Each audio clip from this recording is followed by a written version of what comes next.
Today we have Aditya with us. So Aditya has completed his masters in information technology from Singapore Management University, and let us hear his journey and the kind of career that he has built after his graduation. Thanks for joining today, Aditya. Hi, thanks. Thanks for having me here. Aditya, can you please introduce about yourself? Yeah, so I am Aditya. I am a machine learning engineer in Munich RE. So it's a German insurance company, and I'm currently based in Toronto. And before this, I was in Singapore for 5 years. So there, as you mentioned, I did my master's from Singapore Management University, and after that, I worked in Singapore for different companies. So like bank, telecom, and then a semiconductor company as well. So yeah, after that, like I moved to Canada. So Right. that has been my journey thus far, and yeah. Right. So when it comes to admission to Singapore Management University, being one of the well-reputed university, can you please give us some idea as what that you did in your life helped you to reach there, help you to get that admission letter? Oh, okay. Yeah. So I had done my engineering in electronics and communications, and after that, I was working for a Swedish telecom company in Gurgaon. So over there, I was working as an engineer, and I was doing a lot of data analysis, uh, basically wrangling and analyzing a lot of network data and customer data. So I had done that, and then I wanted to pursue a master's, and at that time there was this boom of analytics and data science, and since my job was also related to that, I thought I should go ahead and uh, give a like go for some masters in data analytics or business analytics. And I came to know about SMU through a friend who was studying there, and then of course I did my own research and found out that their program is quite good. So admissions are based on GMAT and GRE scores, but I found that most of the students there, they had done their GMAT, and as far as I'm concerned, I had done GRE, and then I did GRE, and then the English language test, which I believe was TOEFL, and after that I like applied to Singapore Management University for masters in information technology, majoring in analytics. And yeah, then there was an interview, I believe, and after the interview, and they like went through my CV, and in the interview they asked me a lot of questions related to my background and what I wanted to do, what were my expectations from the course and other things. And yes, after that I got the invite, and then I went there to study. Right. So, in terms of, I understand giving the exams and preparing for those exams and getting a, good score.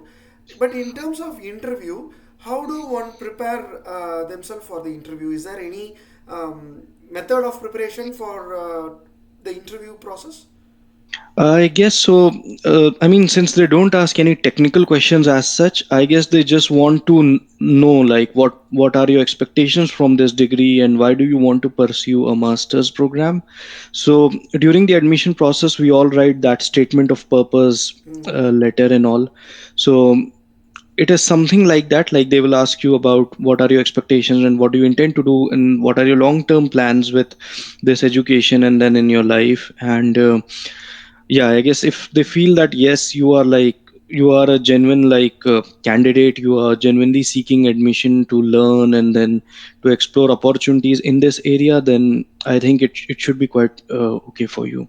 Right. So even Yes. though it is a technical course, many students were got admitted by writing GMAT. Generally, GMAT is for Management. MBA course, right? Like management course. So Yes, this, yes. So they yes, accept both GMAT as well as GRE. right. And as you mentioned, GMAT is primarily for management oriented courses, but Mm, they do accept both GRE and GMAT. right. Or at that time, they were expecting both. Right. So, Accept. as you were researching for institutions, one of some of the best institutes where one can do masters, what were the institutions that you were researching, and how come one nailed down to SMU? Like, what are the points, advantages of doing masters from Singapore Management University? Yeah, so as I was researching for courses, I was looking at the curriculum, the academic calendar, like how long the course is and other things. Then what are the internship opportunities? Then the job prospects after doing that course. And in all those metrics, I believe this course, it checked off all the check boxes. So yeah, I mean, in that sense, it was okay for me. And then I had, like I mentioned, I had a friend who was studying there. He was my senior, so yeah, based on him I also got a very positive, like when I asked him based on his experience, I got a very positive feedback. And I also when you enroll in the course, they also send you the whole academic calendar and the courses that they will be offering. And then there is this criteria, like courses are divided into A, B, C, D kind of series, and then one would be say finance oriented, one would be management oriented, and courses in a particular series would be more like analytical or technical oriented. And then you can choose and select your own courses and stuff. So yeah, I mean, you can see the course name and what they teach in that course, and if everything kind of makes sense, then you can go for it. In my case, I wanted to do analytics. I saw that there was a course related to machine learning, and then this is way back in 2016 or 17. So at that time, not many programs were offering like machine learning courses and stuff. So yeah, that was good. Then they were also offering a course on text analytics and then big data related courses. So yeah, at that time, I think many universities did not have such a rich curriculum. Mm. Right, right. So, in terms of the course duration, can you please tell me what the course duration is? Yes, so the course duration is usually 1 year. They have a 3 semester kind of a thing, and everything can be done in 1 year. And this includes an internship as well. So, um, an internship, or you can also do a capstone project if you're already employed in some company. Capstone is more like whatever you do in your company, you can make a report of that and submit it. So the usually it is 1 year, but then they also have this option that you can extend it and do it in 4 semesters or 4 terms. So that way, I mean, you need to complete a certain number of credits, and if you want, you can actually divide them between 3 or 4 semesters. But most international students, they tend to prefer the 1 year course, which is 3 terms or 3 semesters. Okay. So it Yeah. is usually thought from the first look that studying in Singapore, the degrees are little quite costly compared to European universities where you go to Germany or. So how do one has to manage their finance? How do one get prepared themselves for the finance? Like, do we get stipend, scholarships? How what all supports do we get in managing that high fees? Yeah, so the fees, I think at that time it was around 46,000 Singapore dollars for the whole course. And as you mentioned, they also have some scholarship kind of programs, and then one is based on your past profile before when you apply, and at the same time one is also based on your performance in the first term. So if you do exceptionally well, then you can be eligible for another scholarship. And other than this, you also have the opportunity for doing internships. So like after the first term, all of us, we were doing paid internships in various companies in Singapore, and there you can earn decent amount of money, I guess. So that way you can subsidize your own education. And yeah, so that is how it was. And other than this, you can also join like part-time jobs. And then even if you, so a lot of people, I what I saw during my time, they were doing internship in some company, and then that company converted them into full-time employees. So they became sort of like part-time students, and then they carried on with the after the internship, they carried on with the job, and then they were able to subsidize their education based on the salary that they were getting. Mhm. So in terms of this internship, how hard or easy is for one student to get an internship? Like, how do the university prepare one to find this internship positions? Yeah, so they have a whole department dedicated to this. People would like assist you in making your CV and highlighting the good things in your CV and stuff. Plus, a lot of like career opportunities they are posted in the university portal. Like so and so company wants interns for this and this, so there you can go and apply. And then there are a lot of like career fairs as well, or which are organized. You can go, you can meet the recruiters, you can share your CV with them and all. So that way it is like I mean they have lots of opportunities for internships, and everyone is able to like find something or the other. Mhm. And yeah, that way, I mean that way it is not very difficult, I would say. Mhm. And once you are able to get an internship, then yeah, you go there, you work, and then you have to study as well, like attend classes as well. And the classes are generally like in the evening, 7 to 10 p.m. Mhm. So that way during the day you can work and Mhm. do your internship job. Okay. Right. So Yeah. that's how this particular program has been structured, like evening from 7 to 10. Yes, yes. All the lectures at that time were from 7 to 10 p.m. Uh-huh. And yeah, So that is way you it can even do a so full-time the job. course is for 1 year, and in a day the classes are only for 3 hours? 7 to 10 p.m. Sometimes they have Saturdays. I think they used to have like whole day. Uh-huh. You can have like two, three classes in during the day. And as far as I remember, it used to be only 7 to 10. But again, don't quote me on it. But yeah, based Right. on my memory. But It's yeah, as always far as I better to remember. it's always better to get the information from the university to know the current status of the particular Yeah, syllabus, exactly. right? Yeah, Yeah. exactly. Because they keep on changing the syllabus as Right. well. And Right. even when I was there, they changed the syllabus, as in they added more artificial intelligence oriented courses. Mhm. So yeah. Right, right. So in Singapore being a small country, city country, so a question that generally comes to someone who's traveling from abroad in terms of spending huge money to study is that how big is the job market in Singapore? So that the students, when they come, how big is the job market? Can everyone find a job, or only the best of best ones can find a job? How does it work out? Okay, so for a small city state, I think the job market is quite. I mean, it's quite. I would say. I mean, there are a large number of opportunities, given the that it's just a small city state. So that way it is good. But of course, like you mentioned, there is also increased competition as well. So there is this thing that. I mean, and the work visa laws. Like, if you want the full time like employment, then companies have to satisfy some criteria to be able to sponsor your work visa or employment pass, as it is called there.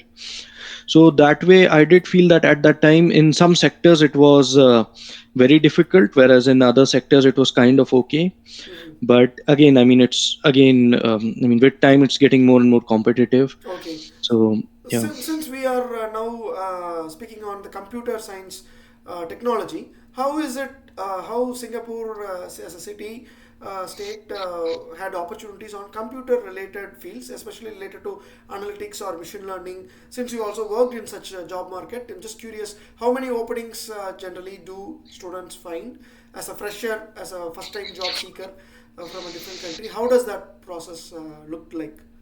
Yeah, so I believe there are like the job opportunities are quite like there are quite a few job opportunities and roles that you will find on a rolling basis on various platforms that are posted, like data scientist related roles, or machine learning engineer kind of roles, or in general related to the data, like data science workflow, like data engineer, data analyst. So job opportunities are, I mean, yeah, they have lots of jobs in those sectors. But again, like if you are a foreigner, there the companies have to satisfy some things to be able to sponsor your work visa. Mm. So again, it's always not very easy, especially if you are a foreigner. But I mean, yeah, that's how life is. And then you have to, yeah, you have Right. to prepare and you have to keep trying. Right, right. And so, apart from this studies and on managing the fees, and you mentioned that how doing an internship or part-time job helps to subsidize those fees. How about the accommodation? Singapore being one of the prime real estate place, how do students manage accommodation? Just wondering if you can give some idea on that. Yeah. Yeah, so students in my time, they all used to like, most of them used to share apartments and live somewhere near the university itself. And then some people used to stay away from the university as well. So Yeah, it's mostly like that. People would live in rented apartments. People would share rented apartments with each other. So yeah, that was again the rent at that time. I think is very different from what it is currently. I've heard there has been an increase in the rent in the recent few years in Singapore. So again, I don't know like the current situation. At that time during my period, it was something close to $1,000 you would spend on your rent per month, and whether you're sharing an apartment or living in a hostel somewhere. So I used to stay in a student hostel which was very near to the university, and there I was sharing the apartment with two other people, and I used to pay something around 800 to $900.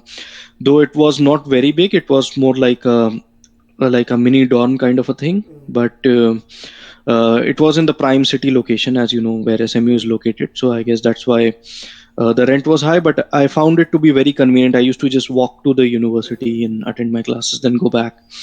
So yeah. Nice, nice. So, and the students used to, I'm sure, like they used to get the groceries and do the cooking, prepare the food for themselves and take it for the universities, right? So that's how they manage the food. Yeah, and then Singapore has this advantage. I believe they have this system of hawker centers where the food is really cheap. So yeah, you can get like cheap food there. And then inside SMU campus also we had a whole food court where you would get like cheap food. And then I think if you're a student, you are eligible to some discount as well. So yeah, food in Singapore I believe is quite cheap. I mean, there are options of having cheap food like hawker centers and all. So yeah, that way it wasn't a very big problem. Okay. So, in terms of adapting to a foreign country, is there something specifically different that you felt as we traveled from India to Singapore? I'm sure like there are a lot of Indian communities present also already there in Singapore, but what as an outsider when we first landed there, is what sort of adjustments were needed? Yeah, so things like you have to walk a lot in Singapore, and you have to always use the public transport. So those things were a bit new for me. But then again, the public transport is very good, and like there are bus stops everywhere, metro, subway stations everywhere. So that way, it wasn't a very big problem or a very big adjustment for me. But yeah, these were some of the things like you have to travel and then like walk quite a bit, and then the weather is very different. You don't have like winters and stuff. So where like especially where I'm from, the northern part of India, you have like winters and then a full-fledged monsoon and all. So weather is kind of the same all throughout the year. But I mean, it's okay. It's a new experience. You learn new things. You learn new stuff about other cultures, about other countries, and also yeah, it was a good experience for me. Nice. So after graduation, when finding a full-time job, what sort of, as a student for the international students, what sort of visa is does the government provides, and how long does an international student is allowed to stay in Singapore before the company can sponsor you for work visa if they want to keep you longer? Like how long by default a student get to stay in Singapore after graduation? Okay, yeah. So after graduation, if the student is not able to find a job, they can apply for a long-term pass, and I think that used to be at that time for 1 year. The duration of that was 1 year. So for 1 year, you can still stay in Singapore and you can keep interviewing. And other than that, like most of my colleagues, they were able to find jobs while they were like in the final semester or something. So once you find a job, the company will have to apply for an employment pass for you. And once that is approved, so it depends on a lot of factors like salary, and then I think they have new criteria also now. Like I think in STEM it used to be easier, relatively STEM fields like science, technology, engineering, management. Back then it used to be easier. Yeah, so that way you once the company applies for an employment pass, the ministry will approve it, and once you get that, then I think by default the duration used to be 2 years for the employment pass. So you are on that employment pass for 2 years. You can work in the company, and then after that the company would apply for renewal of the employment pass if you're still in the same company. Whereas if you switch a job, then say after 1 year you switch a job, then the new company will again apply for your employment pass. If this is approved, then the old one would be cancelled, and then you can join the new company on your new employment pass. All right. So one is expected to find a job before graduation. In case one cannot find the job, then they can apply for this long time pass, which is given for 1 year. So the Yeah. student is expected to find a job within that 1 year, and the company will apply for the employment pass, and they keep you for a long time. Just Yes. wondering, in case if the company, for some reason, because of some recession or something, if the company has to let go of an employee, how does this student pass or sorry, how does this employee pass will work for him? He has to find, Y- yeah. Yeah, so I think at that time the rule was if your company lays you off, then and if you are on an employment pass, then you have 1 month after that.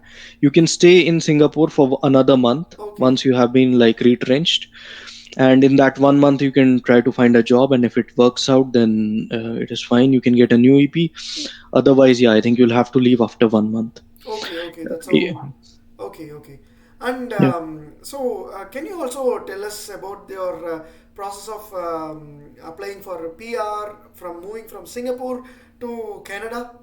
How does that Okay. work out? Yeah. Okay, yeah. So I was in Singapore, and then I applied for this Canadian PR. I came to know about the Express Entry program where it's a point-based system, and I calculated my points. So you need to have a master's degree, you need to have 3 years of work experience and stuff.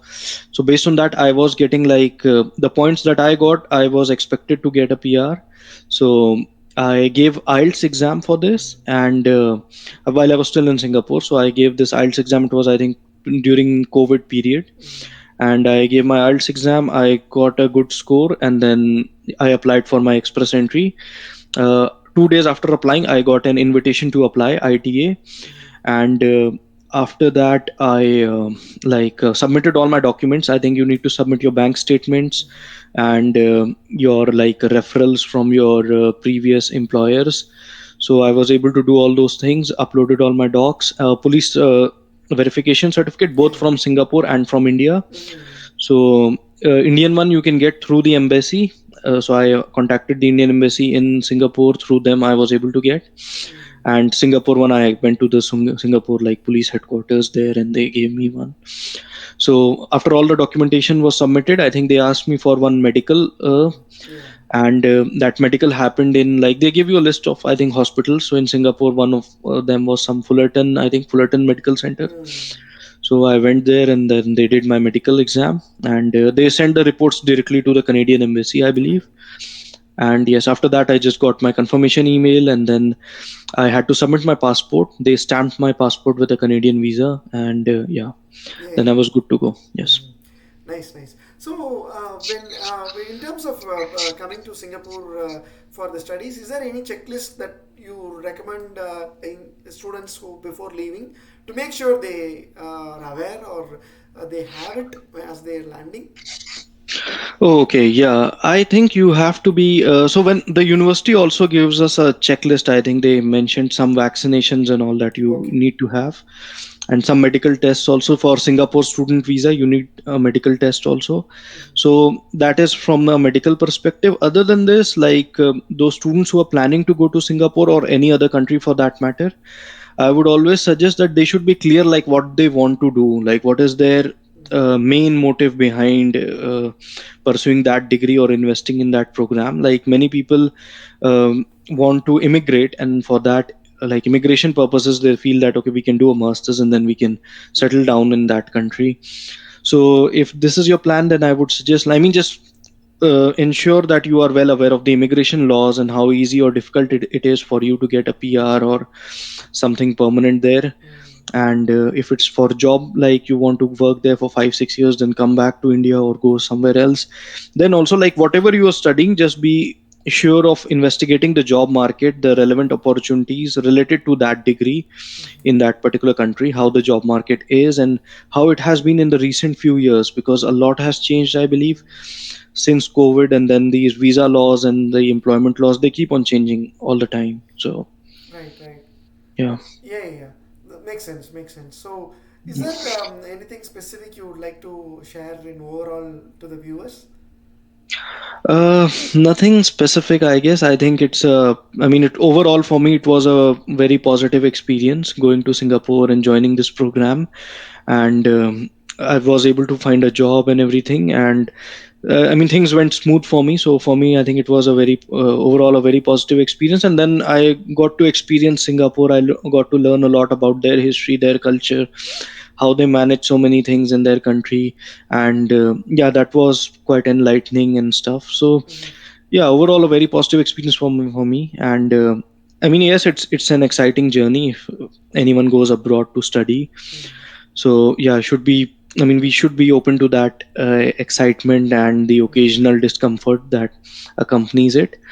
But yeah, my only suggestion would be, yes, you should be clear why you want to do that particular degree, why you want to invest in that particular program, and just be sure that you study the job market and investigate, speak to a lot of seniors, people who are already there in that country and stuff, to learn as much as you can and then make a decision.